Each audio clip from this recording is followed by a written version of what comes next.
เจริญสุขเจริญธรรมญาติโยมตอนนี้เจอที่พักแล้วเนาะปัจจ้าบ้านห้วยไข่ชาปนสถานบ้านห้วยไข่ซึ่งอยู่ติดถนนทางถนนน้อยชาปนสถานบ้านห้วยไข่เดินล่ำไปหน่อยตะกี้เดินปีกย้อนมาเราไปถามเจ้าบ้านว่าปัจจ้าเพิ่นอยู่ไหนโอ้ล้ำมาแล้วอาจารย์ล้ำมาแล้วก็ย้อนมาถ้าตั้งหน้าพุ่นมันห่างหมู่บ้านมีไก่อยู่ไก่กว่าจะถึงก็คงใช้เวลาแหมไก่ห่างไปประมาณ 3-4 กิโลก็ว่าจะเดินบ่ไหวแล้วเนาะพอตอนเย็นนี้ถ้าตอนเย็นทุกครั้งก็ลดสปีด เดินไก่มาได้ละกิโล2 กิโลตอนเย็นก็ตอนเจ้านี้ต่างกันถ้าตอนเย็นนี่ปอแปรหมดแรงไหล่ก็เมื่อยขาก็เมื่อยหัวก็ฮ้อนได้ตอนนี้ได้ละตอนนี้เจอที่พักละเพิ่นกำลังปรับตีทำนาทำสวนมีรถไถเสียงรถไถ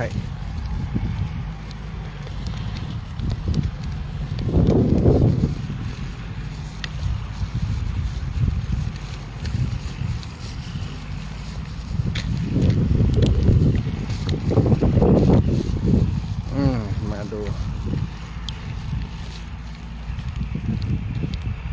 รถไถชาวนากำลังไถพรวนดินน่าจะทำนาหรือว่าปลูกอย่างสักอย่างปานคันนาขึ้นคันนา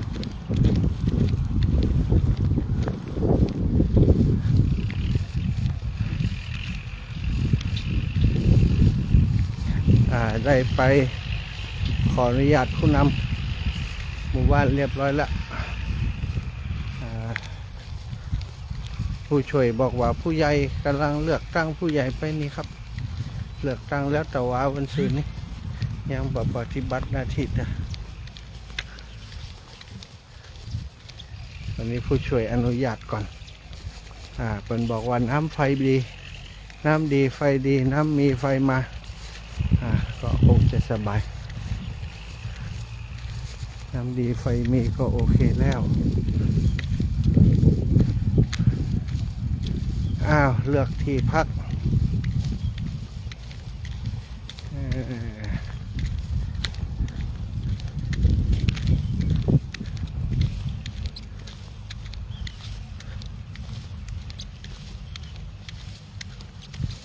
ห้องน้ำห้องท่าสะอาดตาดูดี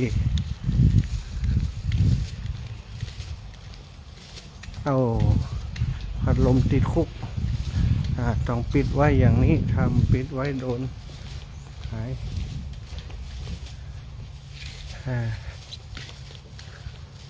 โอเคน้ำมีไฟมีไฟขึ้นคัดเอาได้โอเคแล้วแค่นี้ก็พอเพียงพอแล้วสถานที่ซ้อมมาโอเคเอาละวางลุบละวางลุบแล้ว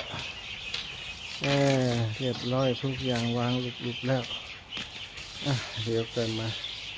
เกี่ยวพัดทีหลัง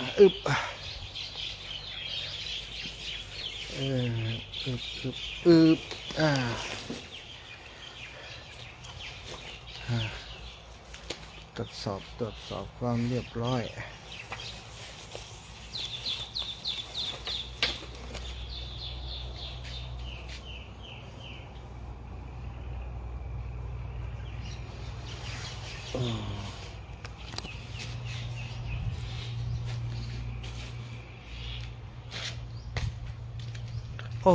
ปลด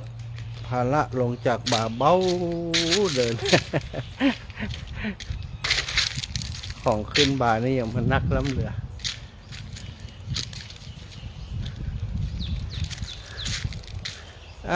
เทวดาสาหักเจ้าตีเจ้าต่างปกปักรักษาวันนี้ อาตมาภาพจะมาพักตัวหนึ่งคืนเนอะเอาบุญมาฝากเอาบุญมาแบ่งปันทุกท่านที่อยู่ที่นี่เอาบุญมาเหินเนอะพ้นจากที่ยากพลากจากที่ทุกข์ให้ได้ถึงสุขเป็นที่แล้วคือเมืองแก้วยอดเนรบาลทุกตนทุกองค์ทุกตัวทุกตนด้วยเทินมาปลดปล่อยมาบุญมาแบ่งมาปั่นให้เนอะบุญมาแบ่งมาปั่นให้ทุกท่านเลยห้องน้ำห้องท่าห้องน้ำมีน้ำมีท่ามีน้ำดีมีไหมตรงนี้อาจจะเป็นห้องน้ำที่บัดใจแล้วมีห้องน้ำใหม่น้ำไม่มาห้องน้ำปุ้นก่อนต้องตรวจสอบดูน้ำมาจากที่ไหนตั้งใดไปที่ไหนตั้งใดเวลานอนต้องตรวจสอบ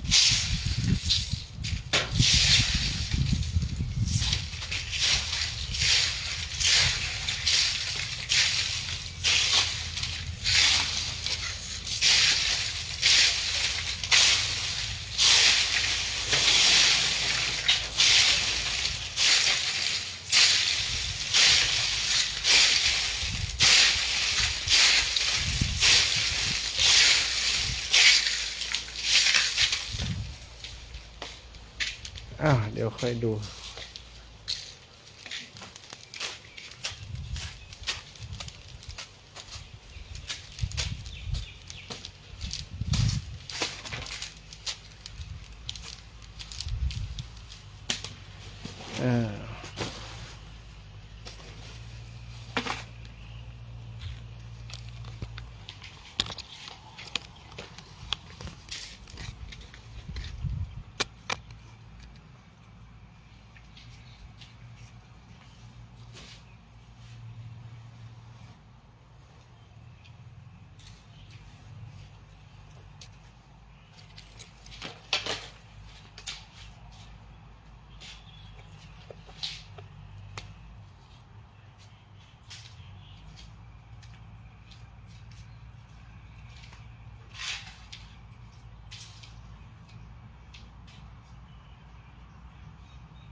เรียบร้อยที่พักผ่อนสำหรับวันนี้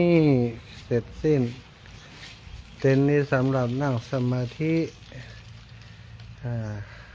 เต็นท์นี้สำหรับนอนสำหรับจำวัดอันนี้นั่งสมาธิพักผ่อนจัดรายการตรงนี้ตากผ้าเรียบร้อยแล้วแห้งแล้ว